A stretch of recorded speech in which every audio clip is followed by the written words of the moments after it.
Good morning, everybody. My name is Gretchen Musicant, and I'm a member of the Westminster Social Justice team. And we are the ones that pull together these forums. We build our forums around a common theme, and this year that theme is building solidarity together. Walking, and we go on to say about that theme, walking alongside all God's people, striving for a more just world, acting courageously to transform social systems and relationships. This morning, we're pleased to welcome Michael Happ, who is the Program Associate for Climate and Rural Communities from the Institute for Agriculture and Trade Policy. Michael's work focuses on state and federal greenhouse gas regulations, farmer-focused incentive programs, and innovations in existing practices, such as grazing and cover cropping. He will discuss state and federal greenhouse gas regulations, farmer-focused incentive programs, and innovation in existing practices, along with probably talking about the agriculture bill, which has sunsetted or needs reauthorization, which hasn't been done yet. First, a couple of logistic items. For those of you attending here in the Mizell room, I'm not coming through loud enough, I see. Is that right? Okay. Please use the microphone if you have questions, because we do have people who are also online, and the only way for them to hear is for us to use the microphone. For those who are attending on live stream, we encourage you to share any questions you might have using the live stream chat. As part of our ongoing effort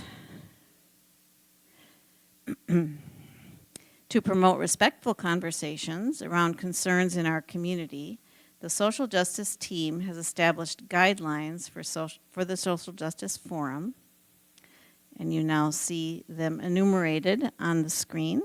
We're going to focus on just one each week, and so today's is the third item, concise questions. Because our time is limited, we will limit preambles to questions. Before we get started, let's have a short prayer. Let us pray. Holy One, God of justice, breathe into us today a spirit of curiosity and humility. Help us engage with mindfulness, following the lead of voices from our community. Guide our speech and our self-awareness so we may honor the divine in all people. Amen. So now, please welcome Michael Happ.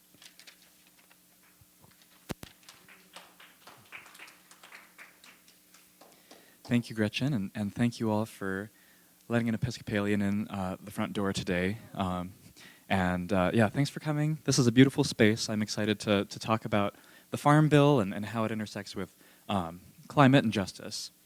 So I'll give a quick introduction of myself and my organization. So again, my name is Michael Happ. I work as the Program Associate for Climate and Rural Communities at the Institute for Agriculture and Trade Policy, or IATP. IATP has been based in Minnesota since about 1985. We were founded in the midst of the 1980s farm crisis. And for those of you who don't remember the 80s farm crisis or weren't paying attention, it was kind of like the 2008 financial crisis, but for farmers, right? There were farmers who were overextended with easy credit. They were used to kind of some boom years when it comes to grain prices, and then the prices dropped, and small and mid-scale farmers went out of business left and right, and rural communities kind of got hollowed out as a result of it. And ever since then, we've been seeing small and mid-sized farms dropping off, the average size of farms getting bigger, and the number of total farms nationwide getting smaller. And climate change is kind of a new facet to the farm crisis, right? It's one of those things that builds unpredictability for farmers, right? If you don't know what the weather's going to be like next year, how will you know what to plant? You know, you might have a perfect year all year, and then all of a sudden at the end of the year you've got a derecho, and you've got all this flat corn, for example. So I grew up on a farm in north central Illinois.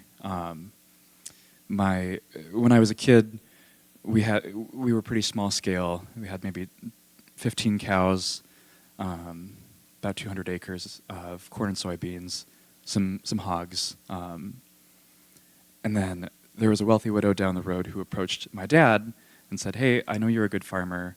You're a conventional farmer. I've got all this land that I don't know what to do with.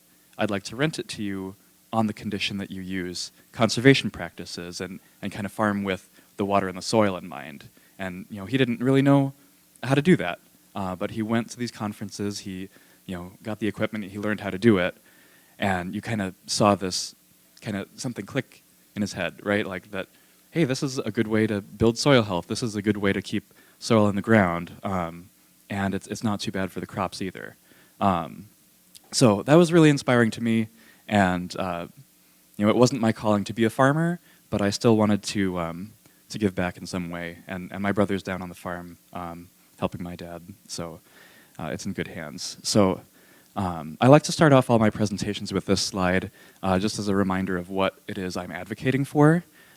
These are the kinds of things, the kinds of conservation that farmers are doing all across the country, and this is actually something that the U.S. Department of Agriculture can help farmers pay for.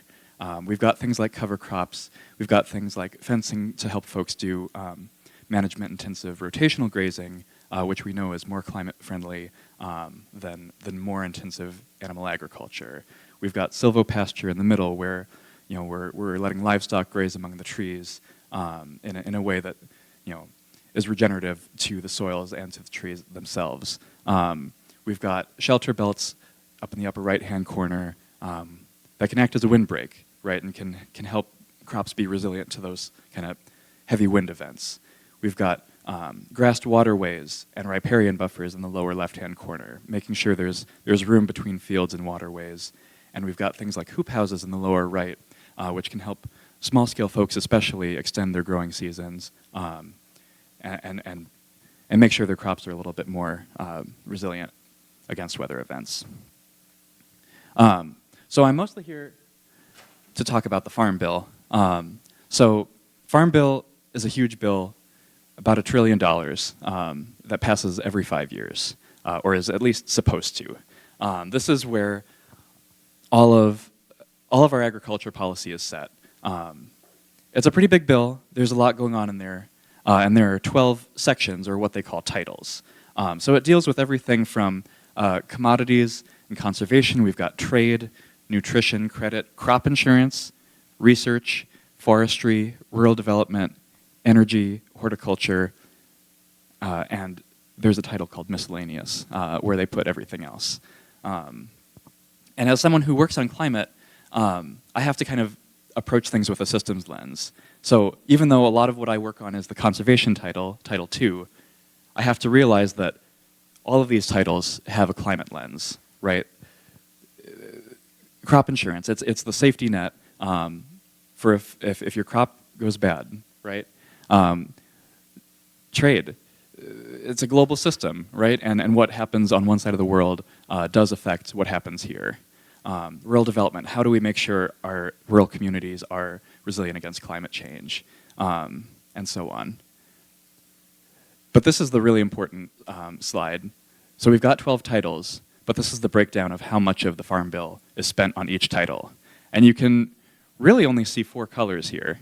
And there's one that really stands out. The green, huge chunk of the pie is nutrition. On this slide, and this is a little dated at this point, this last Farm Bill, the nutrition title took up over 75% of the Farm Bill.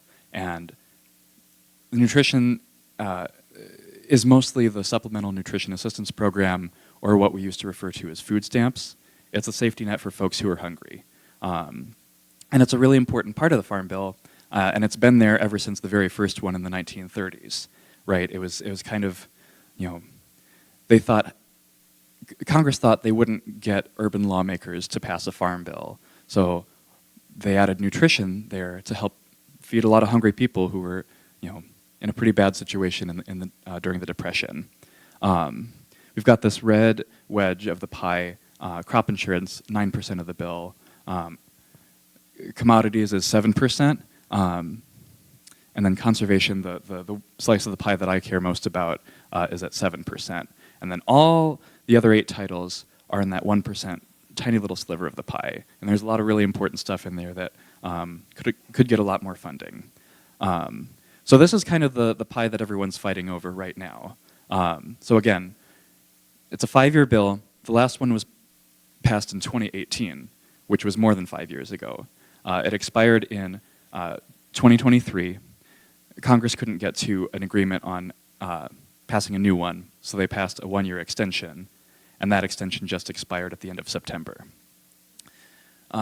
There are some Farm Bill programs that are permanent, that keep going, but for others there is kind of a miniature government shutdown happening right now.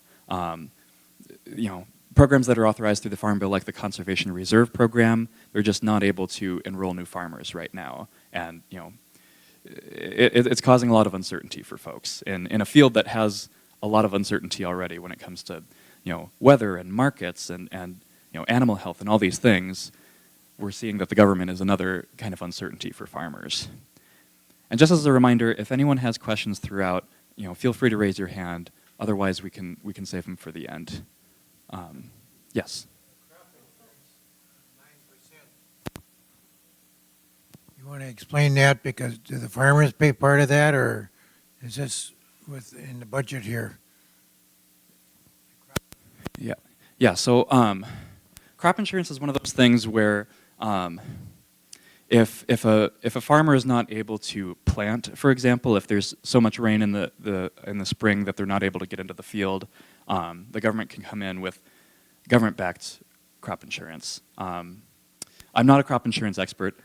There is some pay in there, but it can be, you can get crop insurance policies through private companies or government-backed crop insurance entities. But yeah, a large chunk of it is backwritten by the government. So I'm going to talk a little bit about what I focus on in my work, which is mostly the conservation title of the Farm Bill. And we're going to go a little bit through what conservation programs do for farmers. So they do help farmers pay for conservation practices. It can be anywhere from maybe half the cost of a conservation practice all the way up to 90% of a conservation practice. And depending on what kind of farmer you are, you could get that payment ahead of time or as a reimbursement later. It can help farmers do whole farm conservation plans. They can look ahead, see, okay, I want to do some water conservation over the next 10 years. There's a conservation program that can help them do that. It can benefit watersheds and soil health while reducing greenhouse gas emissions and or sequestering carbon. And examples of programs in the conservation title are the Environmental Quality Incentives Program and the Conservation Stewardship Program. Basically, if you look out in your field and you see there's lots of soil erosion going on, you see exactly where the water is going, you can go down to your local USDA office and say, hey, can I get help planting grass or planting trees here? And they'll say yes, and you might say, wow, that worked really well. The soil's staying in place. I want to do more of that across my whole farm. So you might go from the EQIP program, which helped you pay for that soil erosion control, and move to the Conservation Stewardship Program, which helps you kind of put different programs across your whole farm. And that can, you can focus on pollinator health, you can focus on water, soil, greenhouse gas emissions, things like that. And you might have also heard about, there was a big climate bill that Congress passed a few years ago called the Inflation Reduction Act that invested about $20 billion into these, what they're calling climate smart agriculture and forestry practices through programs like EQIP and CSP. Let's talk about low-hanging climate fruit. Last year, of the farmers who applied to the Environmental Quality Incentives Program, right, getting help with conservation practices, nearly 75% were denied access to the program. There's just not enough funding to go around for all the farmers who are lining up for these programs. That's over 100,000 farmers that applied and were not let in. And just imagine the kinds of conservation practices we could have done if even half of those folks were able to access this program. And for CSP, it's a very similar situation. Nearly 70% of those who applied to CSP were denied contracts in 2023. And fun fact about Minnesota, we have a great history of conservation agriculture in this state. There have been more CSP contracts given to farmers in Minnesota than any other state in the country, which means, yeah, they're doing all this great whole farm conservation work. And last year in Minnesota, only 12% of folks who applied to CSP were let in.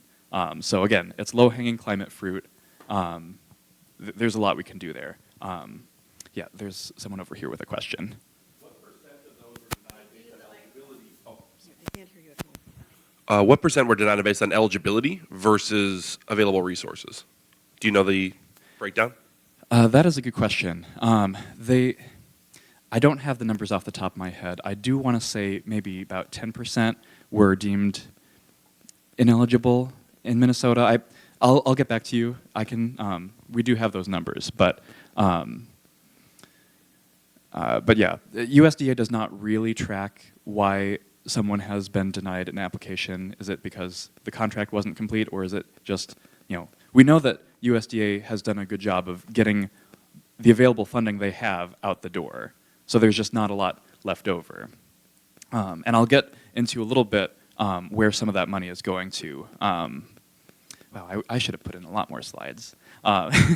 So here's a trend line looking nationwide at how EQIP and CSP applications have been going since 2010. So you can see back in 2010, there was a pretty healthy number of folks who applied to these programs and got in. With CSP, we were talking north of 55%, and with EQIP, we were approaching 40%. So, better than where we're at right now. And I'm not saying that everyone who applies should get in, but I'm saying that the number of folks right now, we're leaving a lot of climate fruit on the tree. And here is why the Farm Bill is important. You can see very clear lines of, with the 2014 Farm Bill and the 2018 Farm Bill, what happened. We weakened the conservation programs. In one instance, they reformed CSP from being an acres-based program to being a dollars-based program, which is a little bit wonky, but basically saying you have a certain, we can't spend more than this amount on these contracts, right? We know that inflation happens. We know that the price of inputs goes way up. So as these prices increase, you're just not as able to help as many farmers. So you see this, and then way over to the right, we've got the Inflation Reduction Act, which was passed a few years ago. And people recognized that this was a problem, that people were getting shut out of these really important programs, so they invested this $20 billion into these conservation programs. And the thing is, they did a really good job marketing their climate smart ag. People were lining up out the door. So you can see with EQIP, the number has gone down a little bit, but that's because more people were lining up out the door and more people were actually getting access to these contracts. So over the next few years, we're going to see, I'm hoping, these lines continue to trend up because the IRA funding is going to be stair-stepped up. They started off with a relatively small amount of the overall pie there. The next year, a little bit more. The next year, a little bit more. And then the IRA money is going to, the last year the money is going to go out is in 2026. So there's a debate right now among those in the community and in Congress, should we take the IRA money, put it into the Farm Bill so that it goes on in perpetuity rather than cutting off in 2026? Because we know climate change isn't going to stop in 2026, and people are kind of thinking about how to make it more of a long-term investment. Yes, we've got to send a microphone over here. But what's the drawback of doing that? Potential drawback? Yeah, that's a good question. The inflation issue is potential drawback. If we have the same amount of funding going forward into the future, which it actually ends up being a little bit more, it's very wonky and I don't want to get into it, but you'll end up with about $1 billion more each year going forward. But yeah, prices are going to probably continue to rise, and a contract might not be worth as much 20 years from now as it is right now for a farmer. The other risk is that we don't know what Congress will look like in 20 years and what support for climate smart ag will be like. So you are kind of making a little bit of a gamble that people won't claw that back in the future. But people are trying to claw it back right now, too. So, yeah, there's kind of that debate going on. Just wanted to show a couple of maps of how the closed out problem is shaking out across the country. Last year, this is the percentage of folks in each state that were awarded EQIP applications. The darker colors mean that more folks who applied got into the program. The lighter colors mean a smaller percentage. So you can see it's pretty successful in the West and in the Northeast. And that can sometimes be because you've just got fewer applicants in a state like Rhode Island. So there's more of a likelihood that they get in. The absolute lowest on the list was North Carolina, where about 15% of the folks who applied to EQIP got into the program. And Alaska did very well, yes. There aren't a lot of farmers in Alaska, and they've got a really good NRCS office up there. So sometimes you can look at this and see, comparing Illinois and Indiana, that can sometimes be because one state really values the program and really does a good job marketing it and like training its staff to help farmers with the programs. And you can see that at the state line. It can be a difference of the funding formula. There are lots of different interesting differences between states. And then this is the map for CSP. You can see, again, same situation where the darker color means more, a higher percentage of farmers got into the programs, lighter means it's lower. So Minnesota is in the bottom 5 for states for farmers getting in. Last year, again, it was 12% of farmers getting in. That was an improvement from the year before where only 8% of applicants got in. And it sounds like it might have gone up to about 17 or 18% this year, but we haven't gotten the full numbers yet. So why do few farmers access conservation programs? I talked about the funding issue, but there are 2 other really important issues to talk about. Like a lot of other government agencies, USDA staff, there's too few of them, and they're overworked. These programs are really paperwork intensive. And they're set up in a way that USDA staff try to take the burden off of the farmers. So they have to do a lot of paperwork on behalf of these farmers. And the farmers have to do a lot themselves too. But USDA has the capacity right now to have about 14,000 staff. And I want to say they're about 4,000 short right now. So there are a lot of people who are doing the work of several other people when you go into your local county USDA office. And these are set up where, in an ideal situation, there is a USDA office in your county that you can go to, and you can talk to a conservationist and say, hey, this is my farm, do you want to come out and see it? And we can talk together about what the best plan of conservation is. But a lot of times, people are just so overworked. They might do that field visit, maybe once, maybe for a few minutes. A lot of times farmers are having to come in and come with the list of what practices they want to put in place. And sometimes the conservationists in the office, they might have only been there for less than a year. They're not going to be trained on all the 160 plus practices that are available to them. They might specialize in just a few, and they'll kind of focus on those. The picture on the right talks about a problem of about 30% by our estimates of specifically EQIP funding goes to what we consider to be industrial scale practices.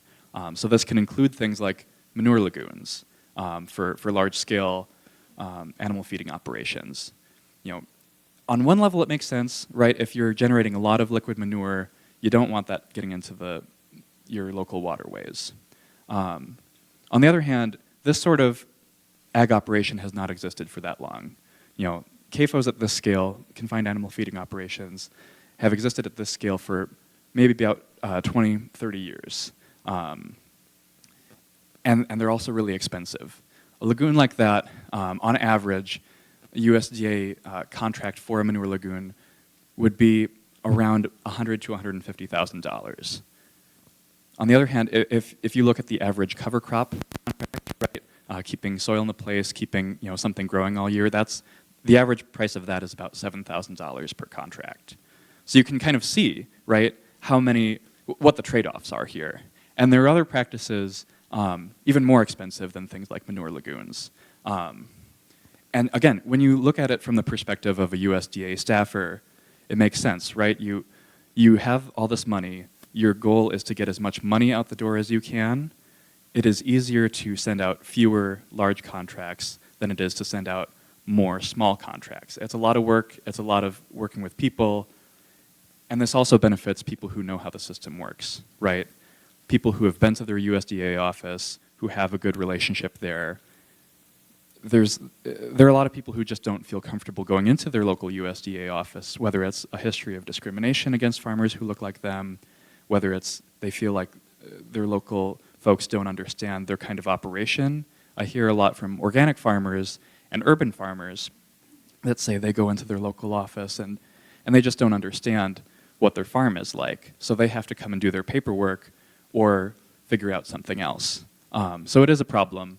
And not every state is the same situation. There are some people who are better trained than others, but it is something that we view as a problem. So I'm going to talk a little bit about crop insurance. Again, this is not as much my area of expertise as conservation is, so don't ask too detailed questions. But from our perspective, the federal crop insurance program works really, really well for large-scale conventional farmers who grow the same crops every year. There is a requirement that in order to be eligible for crop insurance, you have to have at least a 3-year history of growing that crop. So I'll give a brief story about my brother, who is a farmer. He and my dad have mostly grown corn and soybeans since, for the past several decades. My brother wanted to grow some wheat one year because it's a good, almost an insurance policy against a drought, right? Wheat is better in drought conditions than corn and soybeans are generally in the upper Midwest. He also has cattle, and he wants to keep as much of the supply chain, so to speak, on his own land, right? Grow his own straw, grow his own grains and grasses to feed his cattle. He was not eligible to enroll his wheat field into crop insurance because he had never grown it before, even though he didn't have to buy new equipment. It's relatively straightforward, but it's the sort of thing where crop insurance has one particular view of what risk is, which again, it sort of makes sense, right? If you're not used to growing a certain crop, it's a risky thing for them. But on the other hand, there are lots of folks who are growing really diversified, like they might have 10 to 20 different crops that they're growing. And if you're at that scale, if you're maybe a 10-acre farm and you're growing veggies for a CSA, for example, it's really hard to enroll in a crop insurance program that way. It's really burdensome for the folks who grow lots of different crops and have the crop rotation, like we were taught in school, is healthier for our soils.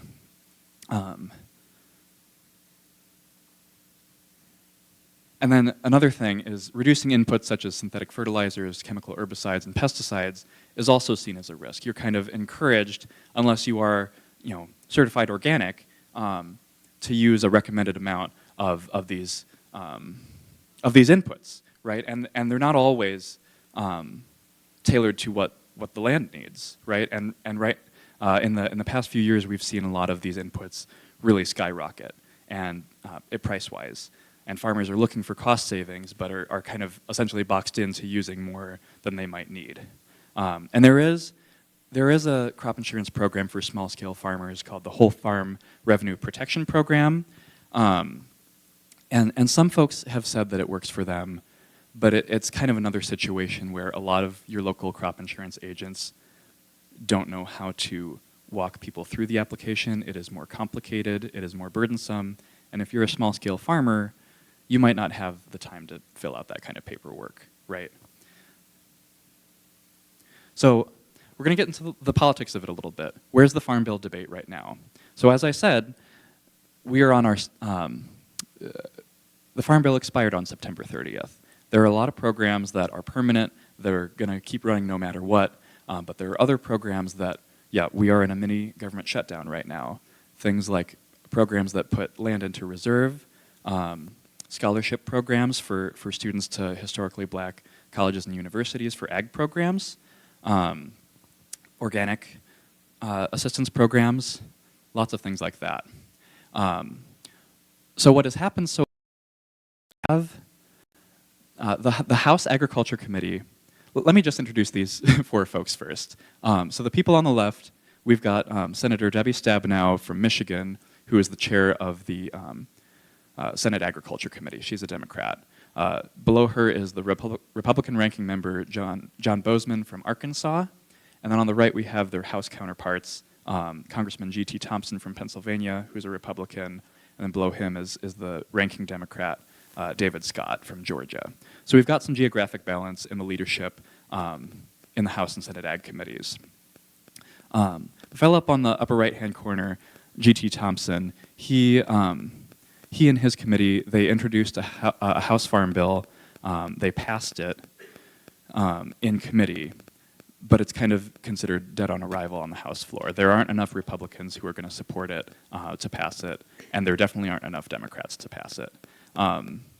The Senate Democrats have released a Farm Bill framework, not a full bill, kind of outlining the sort of things that they will write into their Farm Bill when that comes out.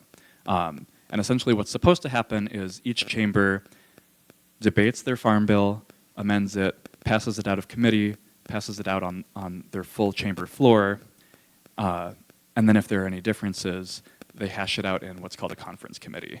And then they send the kind of revised conference bill back to both chambers for them to pass it again. And we've kind of been in a standstill for the past 2 years where we have a committee-passed House Farm Bill and we just have a framework, but they have not been able to come to an agreement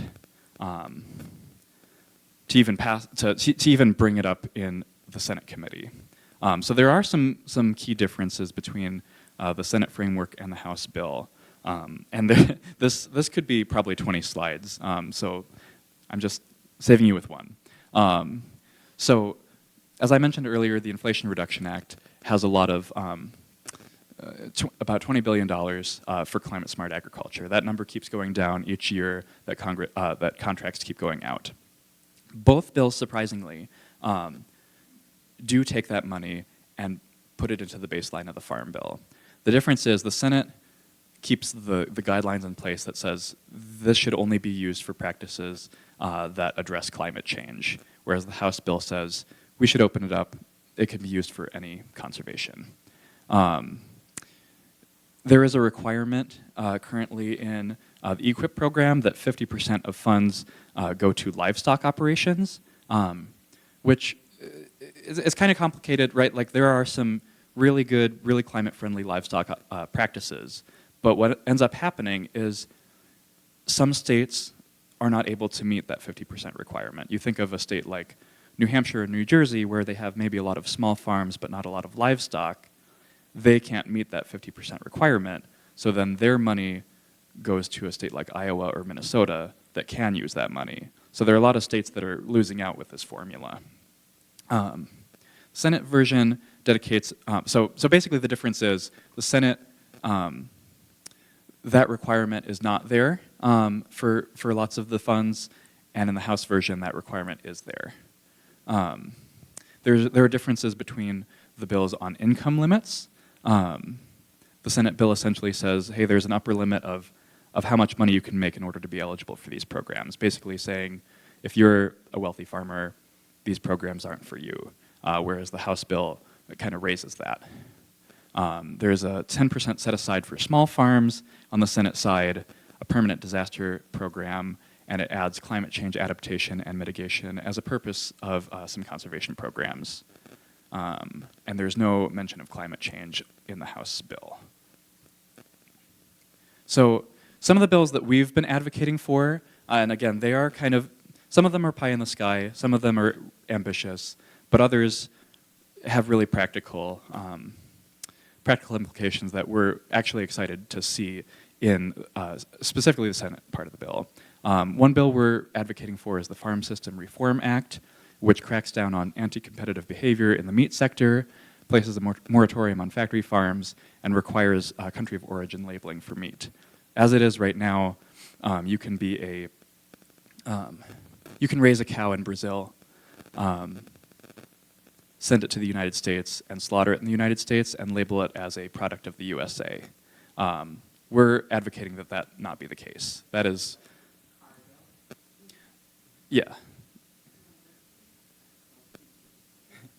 The question was about Cargill. Cargill, yeah, they're involved in the multinational space. There is definitely a lot of involvement there too.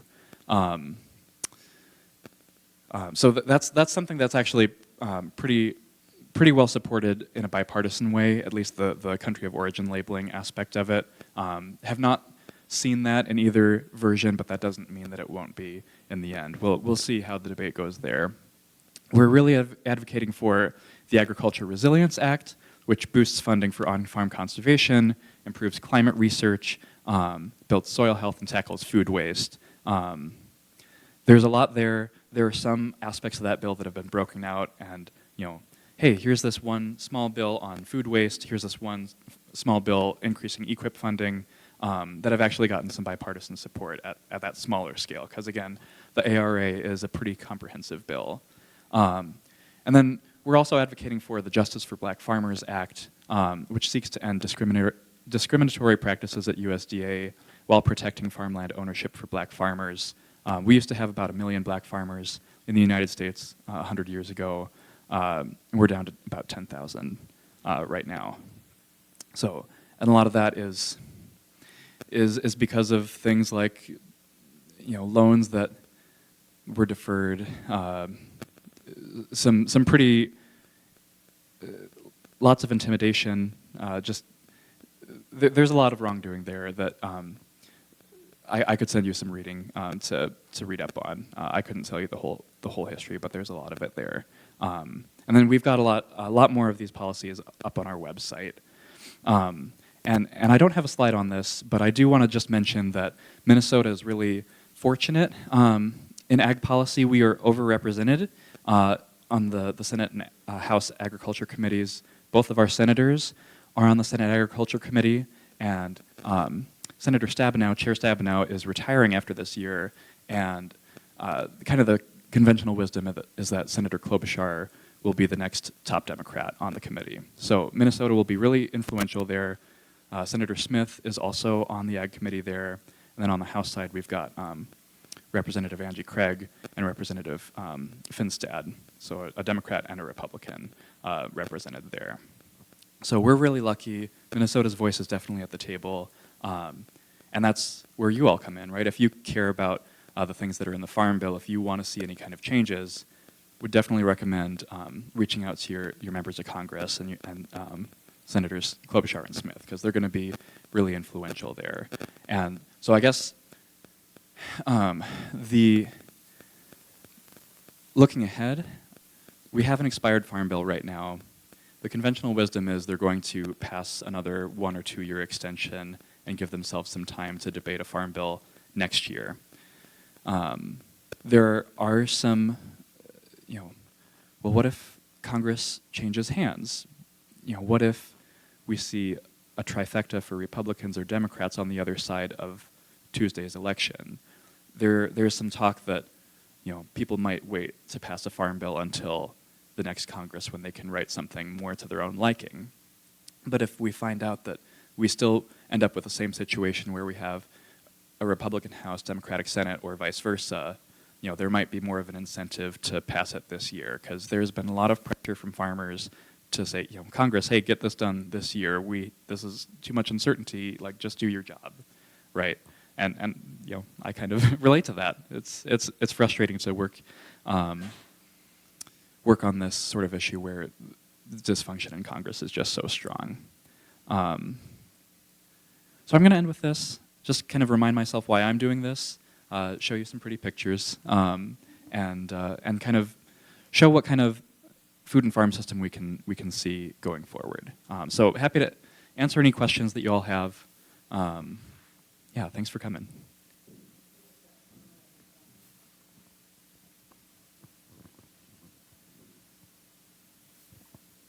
Would you just step back to the beginning about IATP for a little more idea about size, let's say, judged by revenue of your annual budget? And what does the pie chart look like? That is, your money comes from largely from this pie shape, you know? Yeah. Who are you serving?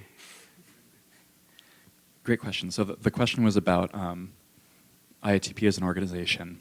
We have about 17 staff members, 9 of whom are based here in Minneapolis.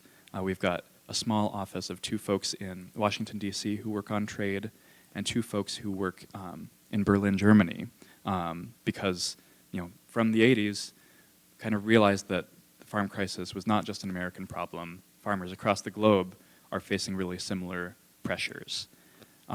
We currently have a budget of about $2.4 million a year to cover that staff, and we are largely foundation funded, although we do have individual donors as well that we're trying to increase there.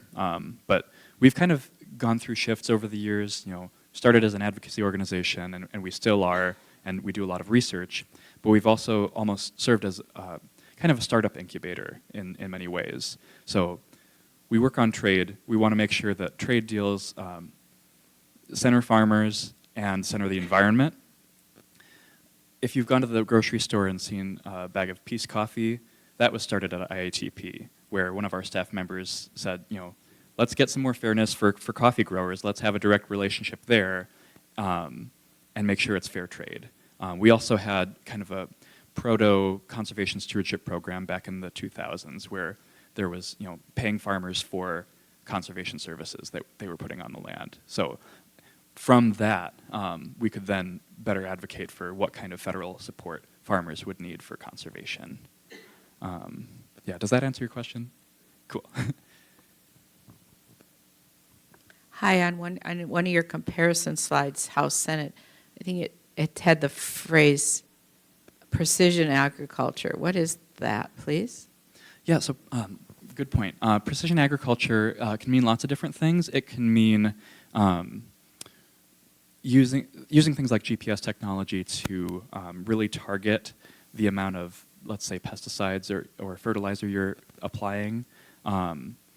It can also involve things like drone technology to kind of survey pastures and see what kind of repairs need done. It's something that when you're talking about a large-scale farm or small scale, it does make a lot of sense. The one thing that we're kind of thinking about and talking to Congress about is the proposal in the House Farm Bill makes any payment for precision agriculture eligible for an up to 110% reimbursement. And we want to know more about what that would pay for. Like, are we talking about installing GPS in someone's tractor? Are we talking about buying a whole new tractor? I could see that ending up eating up a lot of conservation funding, even though the benefits might be good. So it's just one of those things that we have questions about and want to learn more from Congress about. Mm-hmm.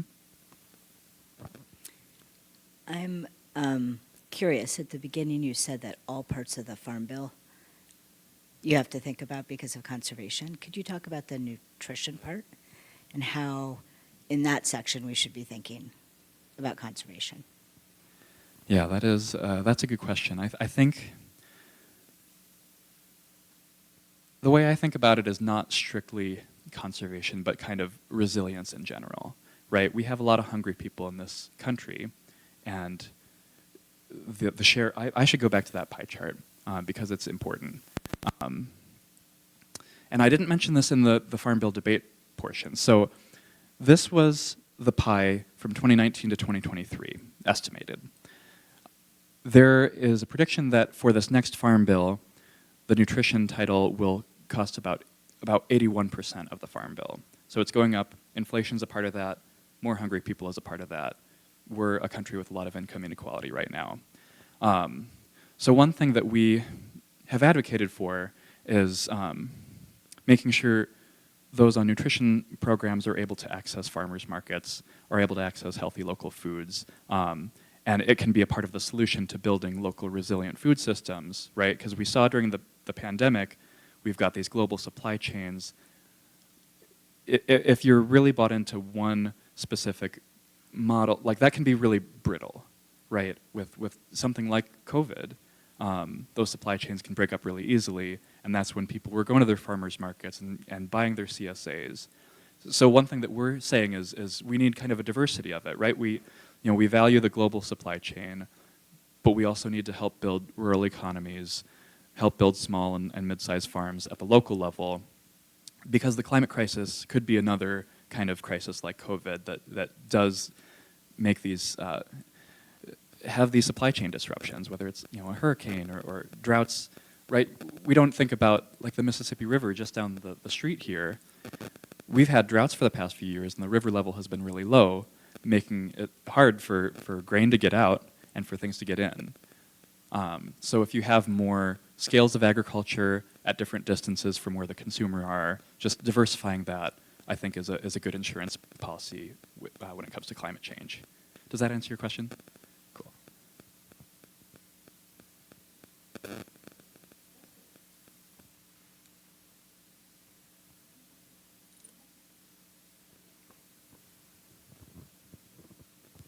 I'm not sure how you can help, but I always have this idea that if I want to contact my elected representative, but they're not on the committee for which the subject is, then it's kind of like fruitless, because everything goes through committee first.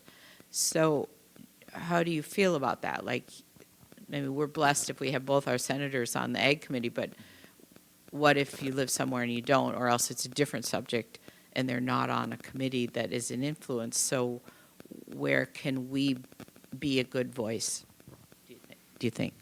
Yeah, so the thing about the Farm Bill is every member of Congress will have to vote for it at some point. So you can advocate for them to vote for or against, and there's also the process where any member of Congress, when it's on the floor of the full committee of the full Congress, they can offer amendments. So change can still happen that way. And things might happen behind the scenes where if you're in Representative Omar's district who is not on the committee, and you say, hey, I really value urban agriculture, I think there needs to be more support for it, she might not be able to get it into the committee draft, but she could go talk to Congresswoman Craig or the senators and say, I've been hearing a lot about this. It's hard to know what those relationships are all the time, but that sort of thing can still be helpful. Mm-hmm.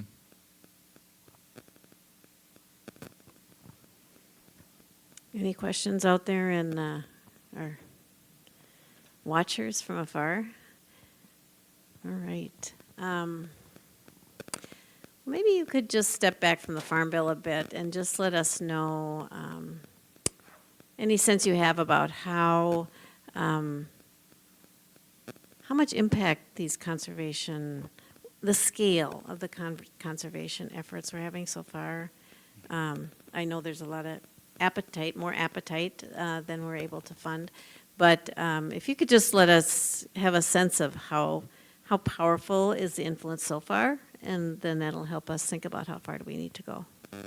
Yeah, so one thing that's been really heartening in the last 5 to 10 years is just how much cover crops have gotten really popular. No matter what kind of farmer you are, conventional, small scale, I think the consensus at this point is cover crops are the real deal, right? We value soil health. We value keeping plants growing all year, living roots. That's the sort of thing that keeps the soils living and diverse under the ground, which is important. There are some of the bigger scale things that maybe get a hippie reputation, right, that still need some work. But like we view cover cropping as kind of the gateway practice to a lot of these bigger conservation practices. So that makes me really excited. And we're seeing millions, I couldn't give you the number, but like millions of acres of conservation programs. And like I said, in Minnesota, we've given out more CSP contracts than any other state.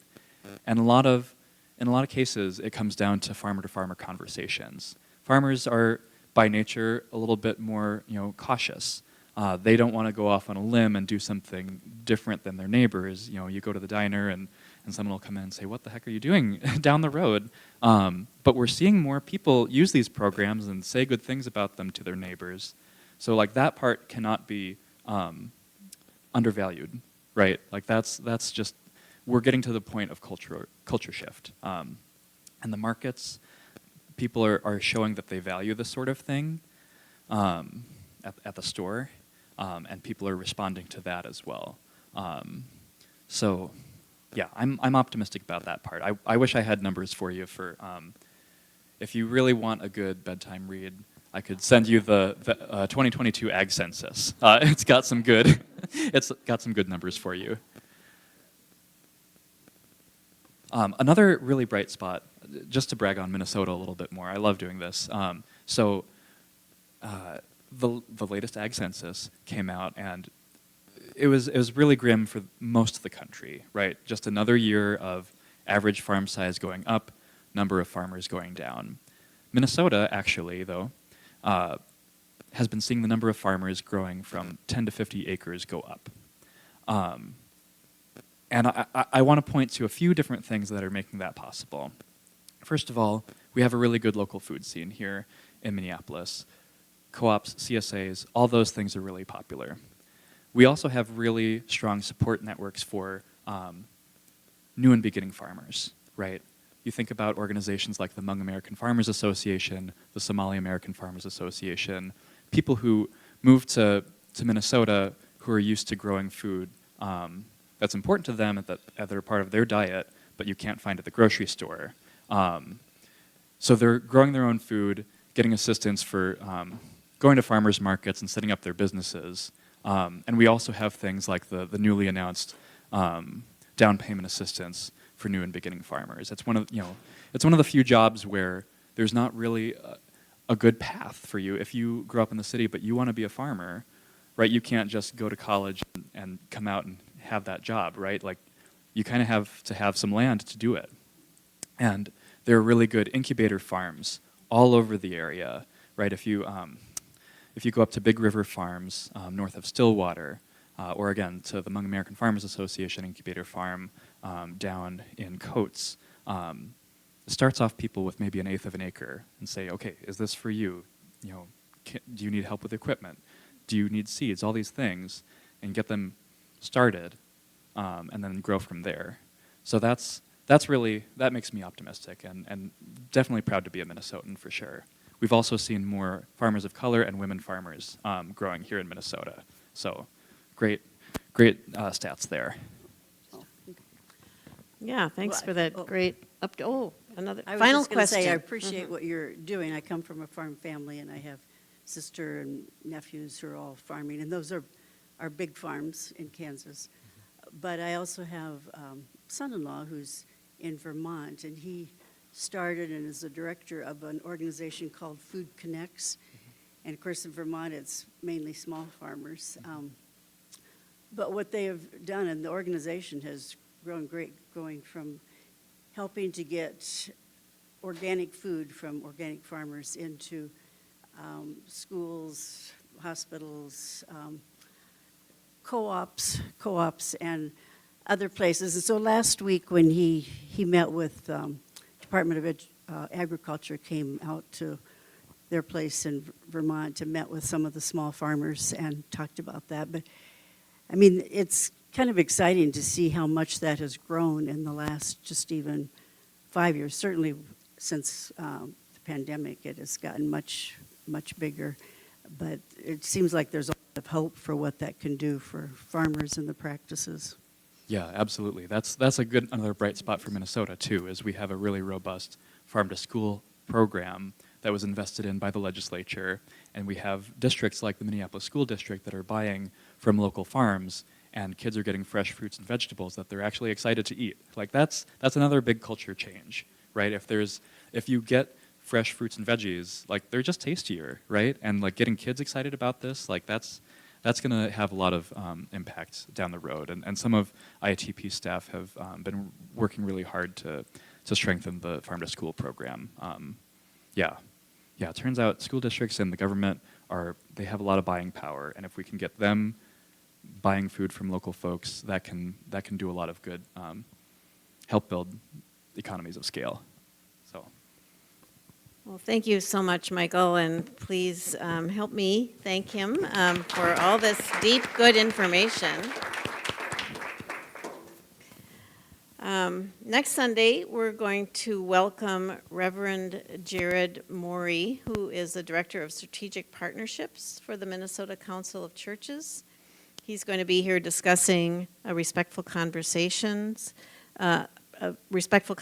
project of the council, and you may have noticed in the Star Tribune this week, there was an article featuring him and that work. So hope you'll be back and learn about that effort. We certainly will need some respectful conversations. We always do, but we'll feel the need even more in the coming week. So thank you.